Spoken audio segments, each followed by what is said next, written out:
Supreme court ने आवारा कुत्तों को लेकर अपने पुराने आदेश में एक बड़ा फेरबदल कर दिया है। 11 अगस्त को कोर्ट ने कहा था कि दिल्ली एनसीआर में सभी आवारा कुत्तों को पकड़कर शेल्टर होम्स में रखा जाए और इसके लिए 5000 कुत्तों की क्षमता वाले शेल्टर होम बनाए जाएं।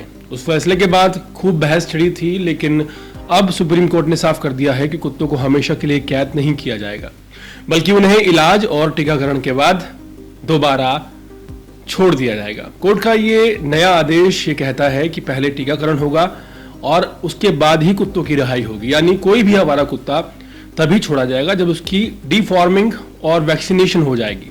लेकिन यहाँ भी शर्तें जुड़ी हैं। अगर कोई कुत्ता आक्रामक है, उसमें रेबीज की बीमारी पाई जाती है, तो उसे किसी भी हालत पर सड़क पर नहीं छोड़ा जाएगा। ये फैसला उन लोगों के लिए राहत की तरह है जो कुत्तों के अधिकारों की बात कर रहे हैं, लेकिन उन लोगों के लिए भी सुरक्षा की गारंटी है जो रोजाना सड़कों पर इनसे परेशान होते हैं। सबसे बड़ा बदलाव पब्लिक फीडिंग से जुड़ा हुआ है। अब सड़कों और पार्कों पर कुत्तों को खाना खिलाना पूरी तरह से बैन है। कोर्ट ने कहा है कि कुत्तों को खिलाने के लिए एक अलग डेडिकेटेड सपोर्ट बनाया जाएगा, वहीं जाकर लोग उन्हें खाना खिला पाएंगे। वजह साफ है, सड़कों पर अचानक कुत्तों के झुंड इकट्ठा होने से अक्सर झगड़े होते हैं, हादसे हो जाते हैं, कुत्ते किसी को काट लेते हैं। कोर्ट का मानना है कि एक तय जगह पर ही फीडिंग से इंसानों और जानवरों दोनों के लिए हालात बेहतर होंगे। इस पूरे सिस्टम पर नजर रखने के लिए एमसीडी को हेल्पलाइन शुरू करने का आदेश दिया गया है। अगर कोई नियम तोड़े, सड़कों पर कुत्तों को खाना खिलाए या पकड़ने की कार्रवाई में दखल दे, तो उसके खिलाफ सीधी शिकायत यहां से की जा सकेगी।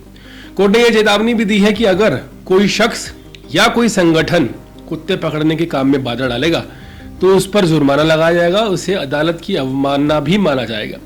दिलचस्प बात यह है कि कोर्ट ने पशु प्रेमियों के लिए भी एक रास्ता खोल दिया है। जो लोग वाकई इन कुत्तों की देखभाल करना चाहते हैं, वे एमसीडी के सामने एक आवेदन कर सकते हैं और उन कुत्तों को बाकायदा गोद ले सकते हैं।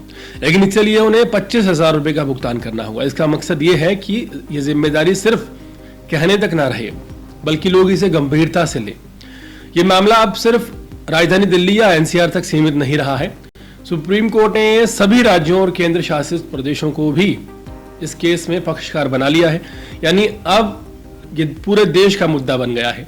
इतना ही नहीं, देश भर के कई हाई कोर्ट्स में चल रहे कुत्तों से जुड़े केस भी सुप्रीम कोर्ट ने अपने पास खींच लिए हैं। इसका सीधा मतलब यह है कि आने वाले वक्त में आवारा कुत्तों को लेकर एक समान और अंतिम नीति सिर्फ सुप्रीम कोर्ट ही बनाएगा। दरअसल कोर्ट का ये फैसला एक चैलेंज की तरह है, लोगों को भी सुरक्षा मिले और पालतू जानवरों या आवारा जानवरों के साथ साथ अमानवीय व्यवहार भी ना हो।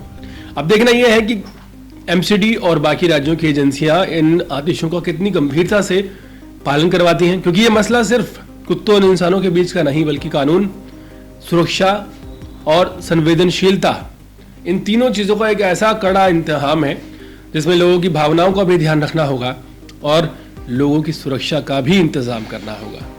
पूरे मामले को आप किस तरह से देखते हैं, कमेंट सेक्शन में जरूर बताएं और इसी तरह की अपडेट्स रहने के लिए देखते रहिए अर्पण न्यूज़। बहुत बहुत शुक्रिया।